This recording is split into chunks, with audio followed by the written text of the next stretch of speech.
This interview is for information only and should not be considered as investment advice or a recommendation to buy shares in the company featured. Welcome to this Stock Box interview.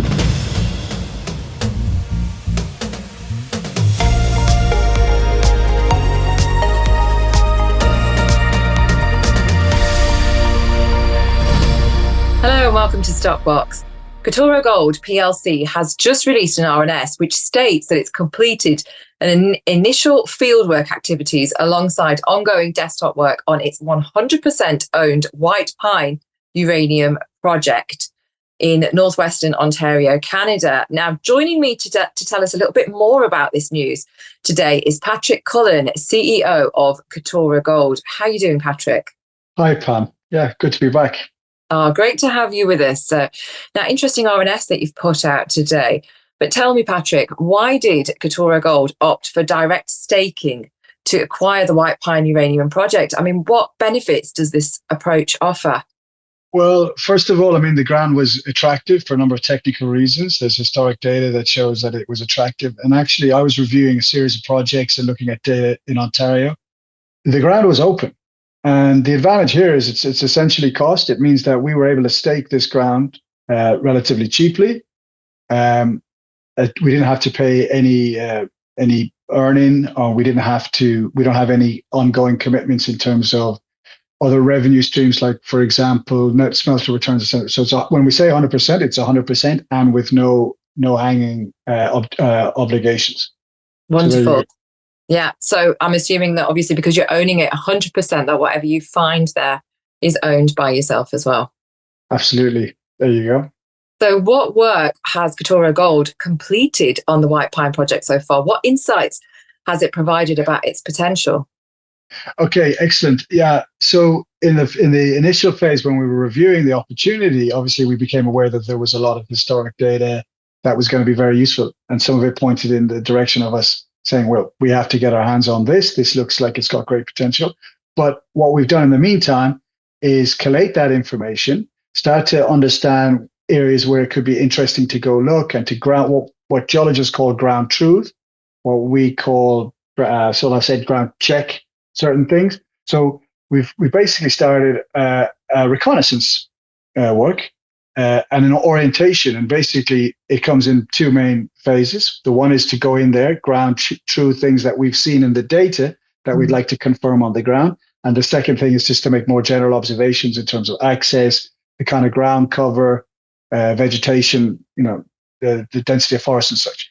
Okay, the things we've seen are encouraging. So we've seen the kind of rocks that we expected to see in terms of the leucogranites, or the granites, that these types of granites historically are known to contain uranium potential. And then we see pegmatites, which also in certain instances, for example, west of us, there's known deposits at Richards Lake, which are pegmatite hosted. Historically, in the southeast of Ontario, there's been pegmatites that have been mined for uranium in the Bancroft area. So very encouraging, in fact. Yeah, it sounds it. I mean, it's, going off something that you've just mentioned there, in the RNS, you also noted the thorium and uranium ratio. Why is that? Okay, so it's pretty technical, but in very simplistic terms, we're lucky enough that we have historic data that was acquired in 2008. High resolution radiometric data and we got it in a report. So we don't have the digital data. What we have is these large maps. Okay. Anyway, we're able to view that in a GIS system on computers and sort of compare and contrast different aspects of it. One of the things that's available, including the equivalent uranium plot, which shows you the expected highs. We also have this uranium thorium ratio. Now, why that's interesting is because uranium and thorium on the planet, on average, have a specific ratio, about 4:1. Four thorium for every one uranium. Since the Big Bang, that basically exists in that ratio. When you have uranium mineralization locally, uranium is more mobile. So it tends to move around, and it tends to get concentrated. Where you see a higher ratio of uranium in respect of thorium, it's quite encouraging to us, because it makes us think that the mineralization should be close to where we're measuring it. And the opposite of that is where something has just come in through gravels, through glaciation or whatever. So we have indications here that we're close to some sort of source. And so that's why it's so positive. A very good question. Yeah. Well, yeah, that's thank you for explaining that to us. And also something else that you mentioned in your RNS was the excellent accessibility to the site. Now, of course, this is also a positive, but if you could just break that down for us. Well, it means that we were able to get in there within, a month or so of actually, getting access to the data, staking the ground and such. So we haven't had to think about complex logistics. We haven't had to think about, all right, where can we set up a camp? We haven't had to hire a helicopter and, incur the kind of cost just to take a team member or a few team members into a very remote location. White Pine White Pine is very, very close to the Trans-Canada Highway. Okay, so that's a proper sealed highway that runs east-west across the entire country.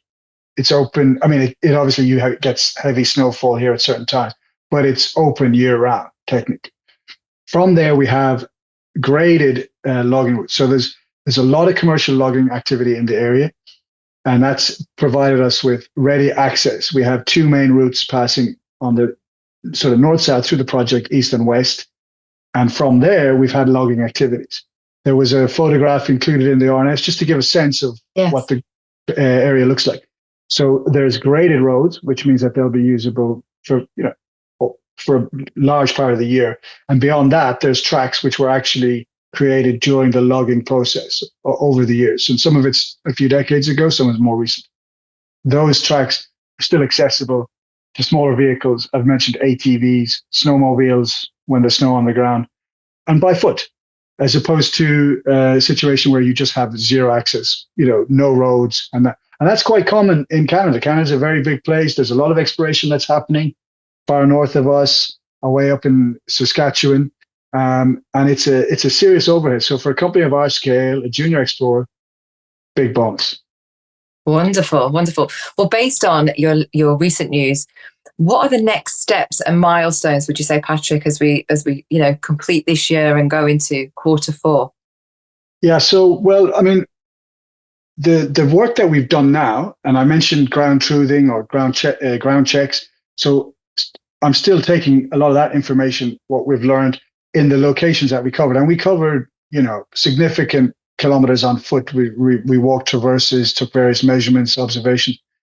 All of that's got to come back. And when we look at that radiometric data, when we look at, additionally, we have airborne magnetics data, which gives us a lot of structural information, which can and, which may and may not be significant in terms of mineralization, but significant nonetheless in terms of the terrain that it forms and so forth. But often, of course, structures that we see in information like that, they form conduits for mineralization to move along. So important. Take all of our ground observations, feed them back into the wider picture that we have from the airborne surveys and the other data we have, and then, sort of begin to look at how do we approach this going forward. So the job ahead of me now is to extract the maximum amount of information we have from the sort of remote data, the airborne radiometrics, and so on, and then plan for the next phase, which would most likely be in the springtime, and we're thinking probably March or April. But there may be work that we'll consider doing even in the winter months. It would probably be quite limited. I'm wondering how much weather affects you. Yeah, so it is. I mean, that's a reality of working in these sort of areas, that when you have thick snow cover that you can't physically see, make observations. But that doesn't mean that you can't take other measurements. So we are considering alternatives. I'd rather go into them in detail when we make decisions on that. Mm-hmm. Certainly in the future, when you have drilling operations, when you advance a project to that stage, then these sort of conditions, snow would be unaffected. And then going back to the fact that we have such good access, I think winter drilling campaigns would not be an issue here.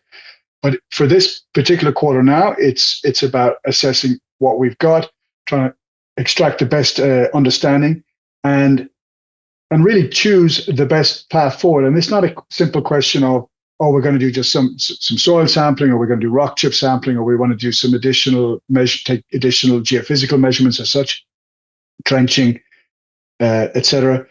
It's really about us having a better understanding of what we've seen in the ground now. Gives us the input to make the best decision.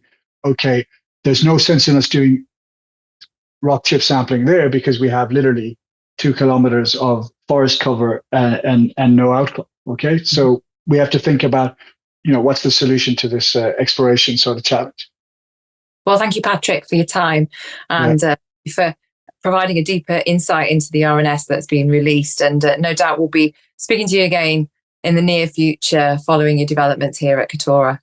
Okay, I look forward to that. Thank you, Pam. If you enjoyed this interview, then give us a thumbs up, a like or a retweet. Subscribe to us on YouTube or follow us on Twitter and hit that notification bell to be the first to know when we release new content. There's loads of great content on our website too, across all our programs at stockboxmedia.com.